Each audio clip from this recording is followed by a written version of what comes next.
Assalamualaikum warahmatullahi wabarakatuh.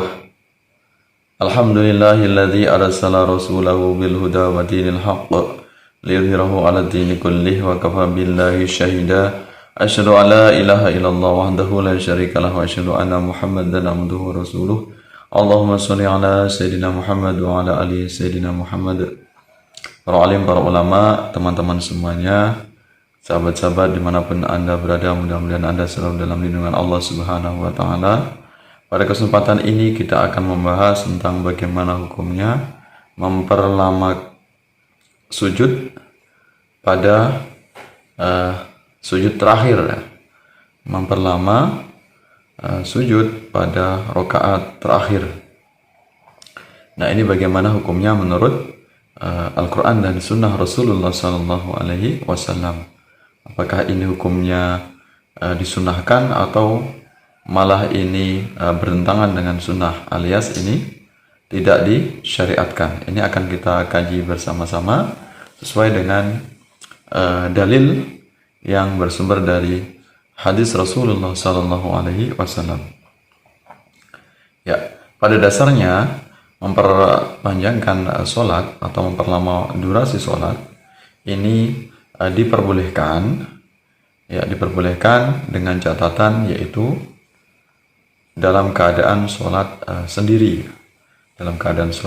yang itu tidak berjamaah, apalagi di masjid besar. Berjamaah ini dari berbagai macam lapisan masyarakat, maka ini tidak disyariatkan,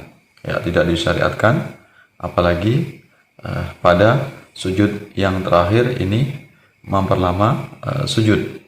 Jadi dengan memilih pada sujud yang terakhir kemudian menambahi doa-doa yang lain, ini memang tidak ada contoh dari Rasulullah Sallallahu Alaihi Wasallam. Nah, ini dalil dari Rasulullah Sallallahu Alaihi Wasallam sebagaimana hadis diriwayatkan oleh Imam Bukhari, Muslim, dan Abu Dawud. Rasulullah bersabda, bila salah seorang kamu mengimami orang banyak, hendaklah ia meringankan, karena di tengah jamaah terdapat orang dhaif, orang sakit, dan orang yang berhajat. Maksudnya ini adalah orang yang sudah uzur atau sudah tua. Tetapi jika ia melakukan sholat sendiri, bolehlah ia melamakan sholat sesuai dengan kehendaknya. Ya, jadi hadis ini secara umum kita memperlamakan durasi sholat, baik itu dalam kondisi sujud maupun dalam gerakan-gerakan yang lain, posisi yang lain, apakah itu berdiri, apakah itu ruku. Ini memang tidak disyariatkan oleh ajaran Islam. Ini tidak sesuai dengan sunnah Rasulullah Sallallahu Alaihi Wasallam. Ya, jadi boleh memperpanjang durasi waktu atau ingin membaca surat-surat yang panjang ini dalam keadaan sholat sendiri, ya, tidak dalam keadaan berjamaah. Nah, kemudian memang benar bahwasannya ada hadis dari Rasulullah SAW untuk memperpanjang sujudnya atau memperlama sujud. Ya, memperlama sujud ini. Nah, ini ada hadisnya. Ya, dari Abu Hurairah, Rasulullah bersabda, momentum terdekat seorang hamba dan Tuhannya adalah ketika sujud. Oleh karena itu, perbanyaklah doa saat itu. Hadis riwayat Muslim, Abu Dawud, dan An-Nasa'i. Nah, hadis ini menjelaskan tentang kebolehan memperlama ketika sujud, tapi tidak diperkenankan memilih pada sujud yang terakhir. Artinya apa? Artinya Rasulullah ini memang memperpanjang saat sujud, tapi bukan hanya pada saat yang terakhir saja, bukan saat mau duduk atahiyat akhir ketika hendak salam, tapi dalam setiap sujud ini diperkenankan atau diperbolehkan, dan ini sesuai dengan contoh Rasulullah ini memperlama waktu sujudnya. Namun kebolehan memperlama waktu sujud ini bukan berarti secara berlebih-lebihan, tapi secukupnya saja. Ya, yang sewajarnya, apalagi ketika kita sholat berjamaah ini, tentu dari berbagai macam lapisan masyarakat, dari berbagai macam profesi, berbeda-beda, tentu kita harus lebih bisa memahami kondisi jamaahnya. Ya, jadi jangan kita paksa jamaahnya untuk sesuai dengan kehendak kita. Ya, karena kondisi jamaah yang beraneka ragam dengan berbagai macam profesi dan kepentingan atau keperluannya masing-masing. Termasuk juga usia mereka yang berbeda-beda. Bisa saja mungkin ada yang kuat sholat berlama-lama, atau mungkin bisa jadi fisiknya sudah lemah sehingga dia tidak kuat untuk sholat berlama-lama.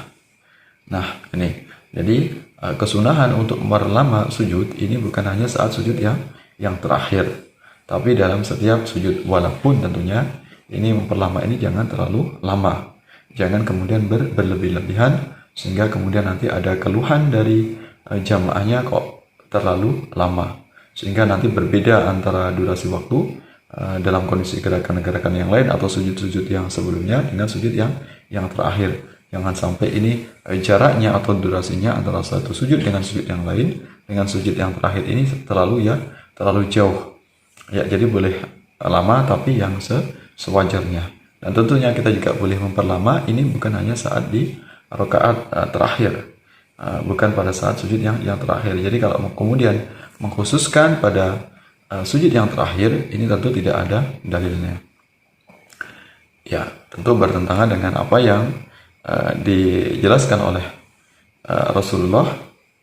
Ya, sebagaimana hadis tadi ya, hadis riwayat dari Imam Muslim, Abu Dawud dan An-Nasai tentang memperlama waktu sujud dengan berbanyak doa.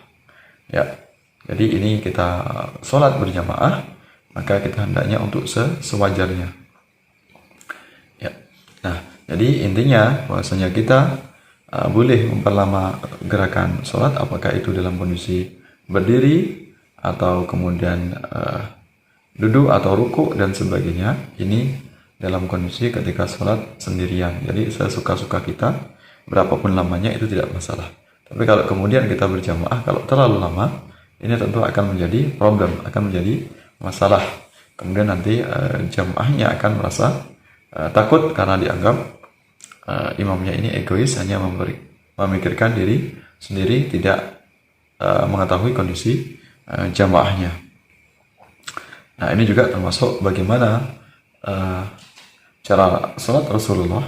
Betapa Rasulullah ini sangat penyayang terhadap umatnya, agar jangan sampai sholat 5 waktu ini menjadi beban, menjadi sesuatu yang berat sehingga kemudian orang kapok atau jera untuk melaksanakan sholat, ya, terutama orang yang baru pemula lagi saat rajin-rajinnya sholat, kemudian bertemu dengan imam yang terlalu lama, ini akan menjadi problem.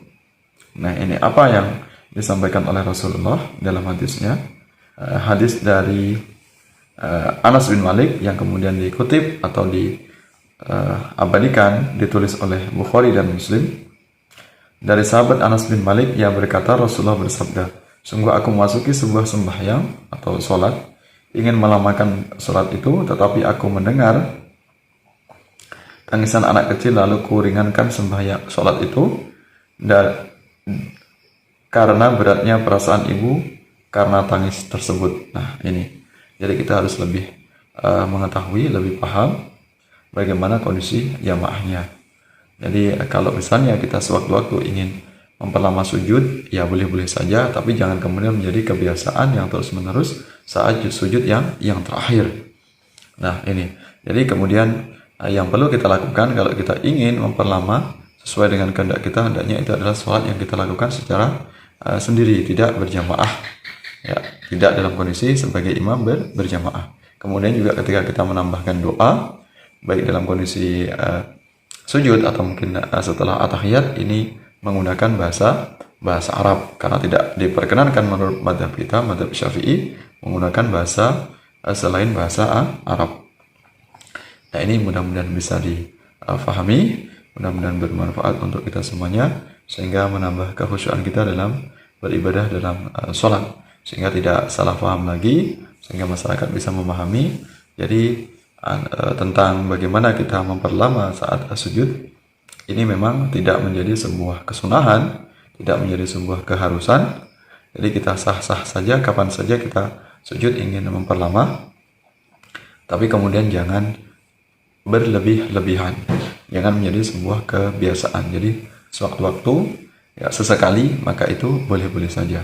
Ataupun misalnya kalau kita pada saat at-tahiyat akhir, kalau ingin kita memperlama waktu, ya sewajarnya, agak berbeda dengan sujud yang pertama atau yang sebelumnya, tapi durasinya jangan terlalu jauh antara sujud yang sebelumnya dengan sujud yang terakhir.